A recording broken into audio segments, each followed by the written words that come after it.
Fala pessoal do oitavo ano, tudo bem com vocês? Hoje iniciaremos a nossa aula 4, que vai abordar a questão da China, né? Vai falar um pouco da dinâmica populacional e do controle de natalidade, né? O caso da China, que foi um tipo de política que a China propôs, né? Propôs não, né? Impôs para sua população para ter um controle, né? Haja visto que a população estava crescendo muito, então ela definiu esse controle de natalidade, né, para que a população não crescesse tanto, para que não tivesse um aumento de pessoas tão gigantesco no seu país. Né? Então a gente vai pensar um pouco aí, porque foi um projeto bem polêmico, uma legislação que deu muito o que falar, só que a gente vai debater um pouco essa questão no texto e vamos relacionar com o caso brasileiro, ok? Então vamos lá. Então aí, pessoal, seguinte, dinâmica populacional, controle de natalidade, o caso da China. Esse é o texto que a gente vai trabalhar e fazer a leitura dele. Começando aí.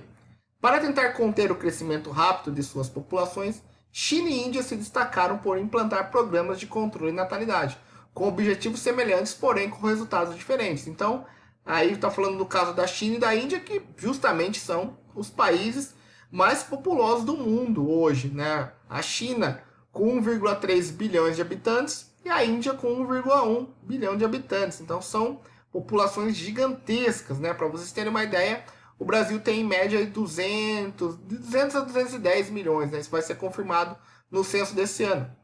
Então a China, ela tem basicamente quase 6 vezes, né? Mais que 6 vezes, 6, 7 vezes a população do Brasil, né? Num território um pouco maior só que o nosso país. Então, para vocês terem dimensão da população da China.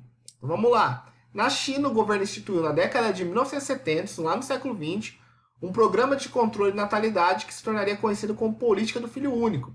Esse programa envolvia diversas medidas que intencionavam limitar o número de filhos dos casais chineses para um único filho, incluindo incentivos financeiros às famílias com apenas um filho e penalidades às famílias que violassem a regra, né?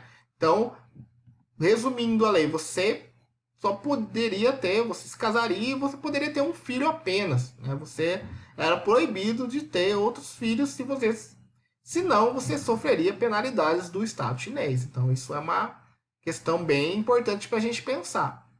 Os resultados foram gradativos, mas bastante expressivos, reduzindo as taxas de natalidade e contendo o crescimento da população chinesa. Recentemente, o envelhecimento acelerado da população e a possibilidade de uma escassez futura de mão de obra levaram o governo chinês a rever a política do filho único e permitir que casais tivessem 2 filhos. Atualmente, vislumbra-se até mesmo o fim do controle de natalidade no país nos próximos anos. Então, vocês estão percebendo? Eles conseguiram ter o controle de natalidade, né? O casal poderia ter um filho só. Só que isso, no futuro, gera problemas. Porque quando essas crianças, esses filhos únicos, se tornarem adultos, eles vão trabalhar, né? Vão ser a força de trabalho, mas vai ser uma força de trabalho menor do que foi no passado, porque são menos gente, né? E daí, quem vai financiar, por exemplo, as aposentadorias, os impostos do Estado chinês? Então eles começaram a pensar que isso no futuro ele seria um problema. Então tiveram que rever essa lei e permitir 2 filhos por casal. E até abrir para mais filhos e até mesmo acabar com essa lei. Eles estão possibilitando isso. Né? Porque num primeiro momento ela ajudou a ter esse controle de pessoas no país. Mas no futuro ela pode ter muitos problemas, né? Porque a população envelhece e você vai ter menos gente, menos jovens para financiar a força de trabalho. Então isso gera tanto o seu lado pró quanto o seu lado contrário, segundo a ótica do governo chinês. Então, questão 1, pessoal. Isso é uma questão meio pessoal aí. Em sua opinião, a interferência do governo ao controlar as taxas de natalidade é uma prática justificável frente aos problemas gerados por uma população numerosa e seus impactos sociais e ambientais? Você acha que isso na China, na sua opinião, ela foi importante? Que o governo, assim, interfira na sua vida? Vocês acham de alguma forma é positivo, é negativo? Vocês acham que não, que se há o casamento entre as pessoas, elas que decidem quantos filhos, ou não, o Estado tem que pensar nisso porque são problemas que vão gerar no futuro. Então é uma questão mais opinativa de vocês, se vocês são contrário ou favorável a esse tipo de ação do Estado. Questão 2. Você seria contra ou a favor se esse tipo de política de controle de natalidade chinesa fosse implementada aqui no Brasil? Justifique sua resposta.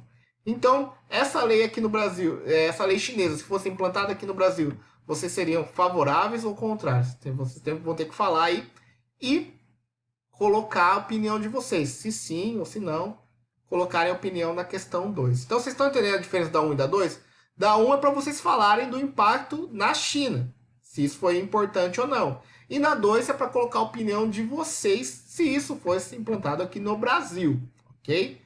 E finalizando a questão 3, mesmo com, tem uma afirmação aí, mesmo com as políticas de controle de natalidade, China e Índia ainda são atualmente os 2 países mais populosos do mundo? A afirmação da questão 3, ela é verdadeira ou falsa? Essa aí, quem prestou atenção no vídeo, eu até falei aí, tá bem fácil. Então, oitavo ano é isso. Finalizamos aqui a atividade 4 e até a próxima.